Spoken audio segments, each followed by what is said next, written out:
My dad worked the graveyard shift literally. He was the overnight caretaker at an old cemetery out in East Chattanooga, past where the asphalt ends and the trees start to swallow the road. The kind of place where even the moonlight feels thin. His job sounded simple enough. Keep the homeless from sleeping on the graves, make sure no one broke into steel copper vases, keep the grounds respectable. I only went with him once when I was 9. He told me to sleep in the guard shack while he made his rounds. The shack was small and smelled like burnt coffee and damp wood. There was a little heater in the corner that hissed more than it warmed. I remember curling up under his old jacket, the smell of cigarettes and aftershave still clinging to it, and falling asleep to that soft hum. The first time I woke up, the heater was dead quiet. The night felt heavy too still. And then I heard it, that whistle. Dad's whistle was sharp, piercing the kind of sound that could cut through wind, rain, or trouble. It was the same whistle he used to call me in from playing outside. But hearing it out there, in the middle of a silent graveyard, made my heart stop. He was somewhere beyond the window, out near the older headstones where the fog sat thickest. I rubbed the glass clear with my sleeve just in time to catch the glint of his flashlight. He was standing completely still. The beam of light moved slow, sweeping from grave to grave, then lifted higher, like he was looking at something that shouldn't have been standing there. The whistle came again, lower this time, drawn out, trembling at the end. "Daddy," I whispered. He didn't answer. Then, just like that, the flashlight blinked out. When I woke again, it was dawn.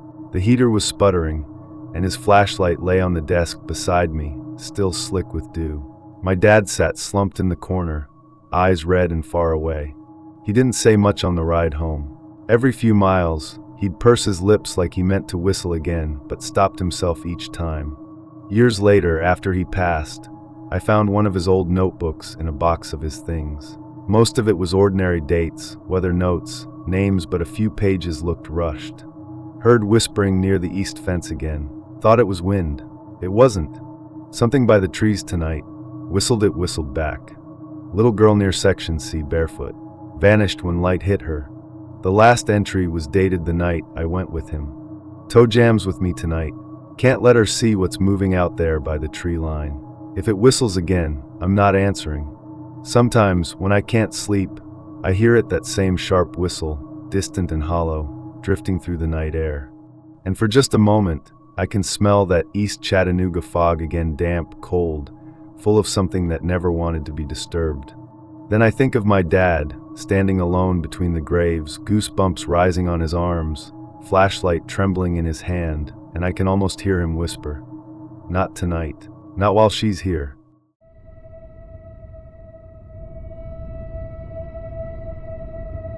This story is a true experience told to me many years ago by an old male friend whom I haven't seen in over a decade.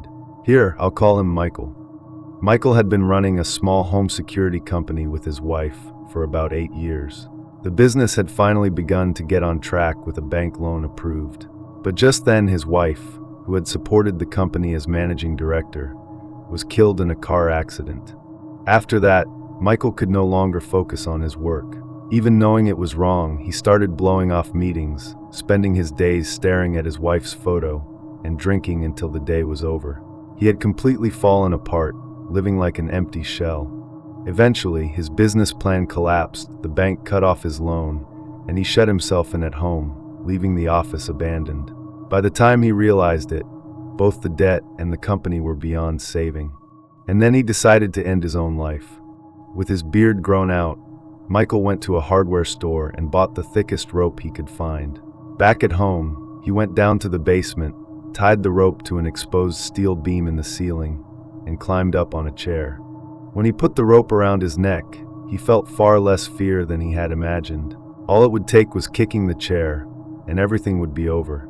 He thought vaguely that stories about your life flashing before your eyes, or needing courage to die, were nothing but fiction, and he gave a bitter laugh. As he glanced down at the chair again, ready to finally die, he noticed something in front of him. He thought to himself, "All right, time to die," and looked at the chair. But just as he was about to do it, he realized something was standing there. It was small and distorted, barely 3 heads tall, something not of this world. Long, greasy hair hung down, and through the strands he saw round, bloodshot eyes that never blinked.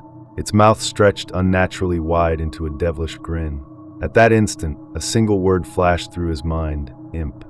It just stared at the chair Michael was standing on, and he could clearly feel its pitch-black malice, as if it were silently urging him to fall. Stunned, mouth open, he stared back in disbelief. The thing seemed to realize it was being seen, and their eyes met. It too looked startled that he could see it. The corners of its mouth dipped briefly, then it returned to its sly grin. "Mind if I take the kid if you're going to die?" it said, in a voice like a middle-aged man's, sounding almost pleased. Unable to comprehend the situation, he blurted out, "I'm not going to die," and in that instant realized the horror of what he was about to do. He still had a 5-year-old daughter. Since his wife's death, his in-laws had been taking care of her for a while, seeing how he could no longer manage anything. You might think he was a terrible father, but losing his wife so suddenly had truly broken him. For the first time in a month of isolation, he remembered having left his daughter in his wife's parents' care. He pulled the rope from his neck and stepped down from the chair. He heard a sharp tch of a tongue click, and the thing vanished, but the sense of its presence lingered. He went straight to his wife's parents' house, apologized to his in-laws, and embraced his daughter. Both she and his in-laws cried and forgave him. Now he's paying off his debts while raising his daughter and working desperately as a sales rep. He told me this at the end. "I don't know what happens after you die, but things like that definitely exist. They pick up on the scent of death coming off weakened people who are thinking of dying, people like I was back then, and they come for you."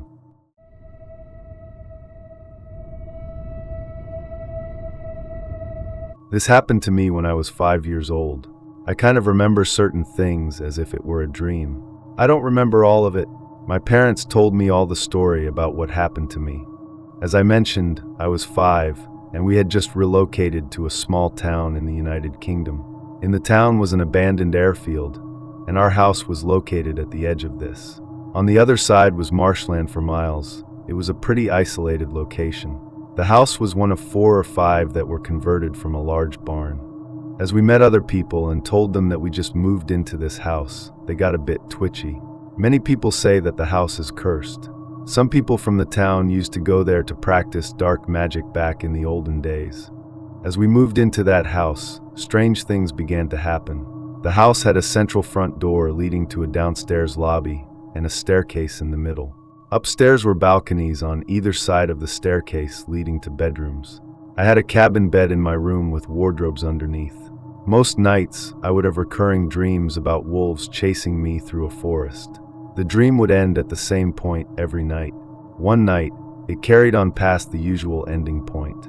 I got out of the woods and turned, then woke up with a jolt. Suddenly, something slammed against the edge of the bed frame. Scared, I looked up. A dark figure ran out of the room, through the closed door, letting off a high-pitched scream. I was shivering in fear. The next thing that happened was the worst. My mom put me to bed one night and went back downstairs. My dad was at work. A short while later, she heard screaming from my bedroom. She said it was like blood-curdling, fearing for life screaming. She ran upstairs. Our black dog was sitting outside the door as if guarding. She opened the door and the screaming immediately stopped. Silence, except for one thing. In the middle of my room, all of my toys were stacked one on top of the other, way higher than I could have reached. At the top was a teddy bear that played a tune when you pressed on its stomach. The tune was playing.